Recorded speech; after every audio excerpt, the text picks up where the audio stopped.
सकते हैं। ठीक है, क्या है हमारी प्रॉपर डेफिनेशन की कैपेसिटर क्या है।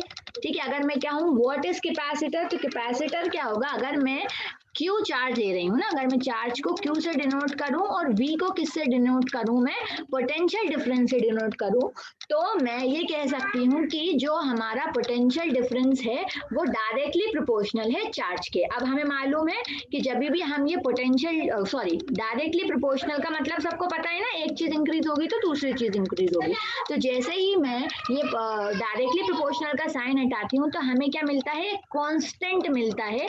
उस कांस्टेंट को हम क्या बोल रहे हैं, सी क्या है हमारा, कैपेसिटेंस। सी क्या है हमारा, कैपेसिटेंस या फिर कैपेसिटी ऑफ कैपेसिटर। ठीक है, कैपेसिटी भी बोलते हैं कैपेसिटर की या कैपेसिटेंस बोलते हैं। जिस तरीके से हमारा रेजिस्टर होता है ना, तो रेजिस्टर हमारा डिवाइस है उसको हम रेजिस्टर बोलते थे, और इसमें जो हम एक टर्म लेते थे उसे हम क्या बोलते हैं, रेजिस्टेंस बोलते हैं। तो यहाँ से अगर हम सी देखें, सी क्या है हमारा, कैपेसिटेंस है, तो सी की वैल्यू क्या हो जाएगी, Q/V। ठीक है, सी की क्या क्या वैल्यू हो जाएगी, Q/V। अब हम इसकी यूनिट देखें अगर, तो इसकी यूनिट क्या हो जाएगी, इसकी यूनिट हो जाएगी, कैपेसिटर की यूनिट क्या होती है गाइस, किसी को मालूम है, या what is the unit of capacitance, yes anyone, नाम बाय रेजिस्टेंस की होगी, कूलम बाय वोल्टेज, नहीं वोल्टेज की तो वोल्ट होती है, नहीं इसकी एसआई यूनिट की, वो आप ड्राइव यूनिट बात कर रहे हैं। अगर हम इसके एसआई यूनिट की बात करें तो इसकी एसआई यूनिट क्या होती है, फेराड। ठीक है, कैपेसिटेंस की एसआई यूनिट क्या होती है, फेराड। तो अगर मैं डिफाइन करना चाहूँ कि 1 फेराड कितना है, 1 फेराड क्या होता है, तो Q क्या है मेरा, चार्ज, चार्ज की यूनिट क्या होगी, कूलम, तो 1 coulomb divided by 1 potential difference की यूनिट वोल्ट, तो 1 फेराड किसके इक्वल आ गया मेरा, 1 कूलम बाय 1 वोल्ट। अब इसका मतलब क्या है, देखो कैपेसिटर का डिनोट किससे करते हैं, ऐसे दो पैरेलल प्लेट्स हैं आपकी, एक ये ए एक ये बी, ऐसे हम कैपेसिटर को डिनोट करते हैं।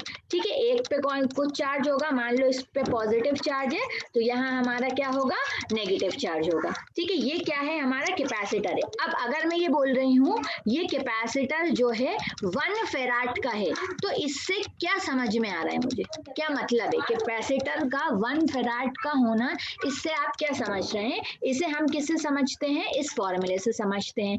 अगर मैं बोल रही हूँ कि कैपेसिटेंस 1 फेराड है, तो इसका मतलब क्या है, इसका मतलब ये है कि इस कैपेसिटर के अक्रॉस, इस कैपेसिटर को अगर आपने कितना चार्ज दिया, अगर आपने इस कैपेसिटर को 1 कूलम का चार्ज दिया, कितना चार्ज दिया, 1 कूलम का चार्ज दिया, तो इस कैपेसिटर का जो वोल्टेज है it will increases by 1 volt. तो जो हमारा वोल्टेज है या पोटेंशियल डिफरेंस है वो कितना बढ़ जाएगा, 1 वोल्ट बढ़ जाएगा। तो इसे हम क्या बोलते हैं, इसे बोलते हैं हम 1 फेराड। ये जो है बेसिक है, बिल्कुल बेसिक है। वैसे अगर हम इसे अदरवाइज देखें तो 1 फेराड जो है बहुत बड़ी यूनिट होती है। हमेशा कैपेसिटर जो आप लेने जाओगे कभी भी तो माइक्रो फेराड में मिलता है ना, क्योंकि 1 फेराड जो है बहुत लार्ज यूनिट है। तो हमेशा आप कभी भी कैपेसिटर लेने जाएंगे तो माइक्रो फेराड के टर्म्स में बात करेंगे।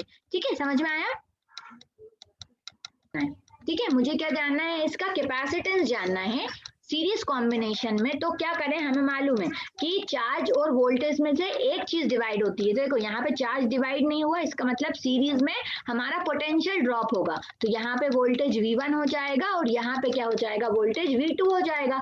अब मुझे टोटल कैपेसिटेंस चाहिए, अगर ये मेरा V वोल्टेज है तो मेरा टोटल वोल्टेज कितना हो जाएगा, टोटल वोल्टेज कितना हो जाएगा मेरा, अगर मैंने ये बैटरी ली है V वोल्ट की तो टोटल वोल्टेज हो जाएगा summation of all the potential drops, तो ये हो जाएगा V1 प्लस V2। ठीक है, और अभी हमने जस्ट एक ठीक है, अभी हमने जस्ट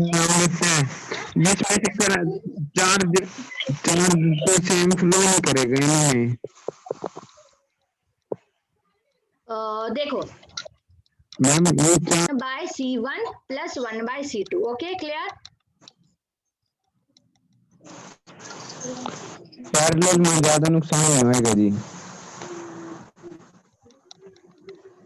ठीक है, इसका एक बेसिक सा न्यूमेरिकल देखते हैं। बेसिक सा न्यूमेरिकल देखते हैं। अगर मैं क्वेश्चन लूं, अगर यहाँ पे मेरा कैपेसिटर है 2 माइक्रोफेराड, ठीक है, और ये कैपेसिटर मेरा कितना है 4 माइक्रोफेराड, और अगर आपसे मैं बोलूं कि इसका इक्विवेलेंट कैपेसिटेंस निकालिए, तो इसका इक्विवेलेंट कैपेसिटेंस कितना हो जाएगा?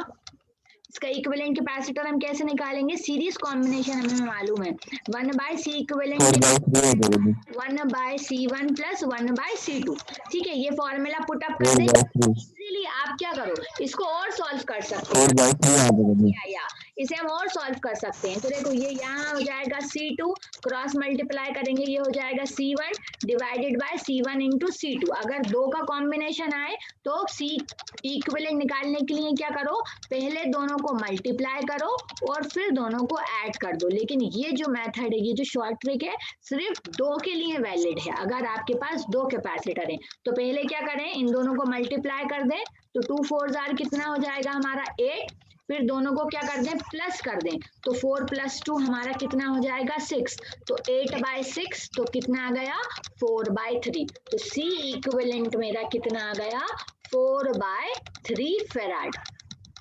क्लियर? क्लियर? Yes ma'am. ठीक है, अगर और सिमिलरली अगर मैं और क्वेश्चन लूँ आपसे, अब मैंने बोला कि ये आपके पास कुछ कैपेसिटर है, ठीक है, ये 3 माइक्रोफेराड, 6 माइक्रोफेराड एंड 9 माइक्रोफेराड। अब बताएं इसका कैपेसिटेंस क्या होगा? अब आप वो शॉर्टकट नहीं लगा सकते, आपको पूरा इसे सॉल्व करना पड़ेगा। ठीक है, आपको क्या करना पड़ेगा, इसे पूरा सॉल्व करना पड़ेगा। करो, आंसर बताओ, C इक्विवेलेंट कितना आया? Come on, yes come on. Formula लगाइए, 1/C1 plus 1/C2 plus 1/C3। Yes, answer आया? यस, आंसर आया?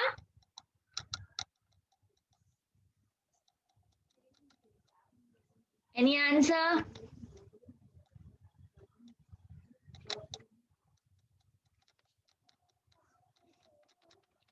तो मेरा 1/C इक्विवेलेंट कितना हो जाएगा 1/3 प्लस 1/6 प्लस 1/9। इसका एलसीएम ले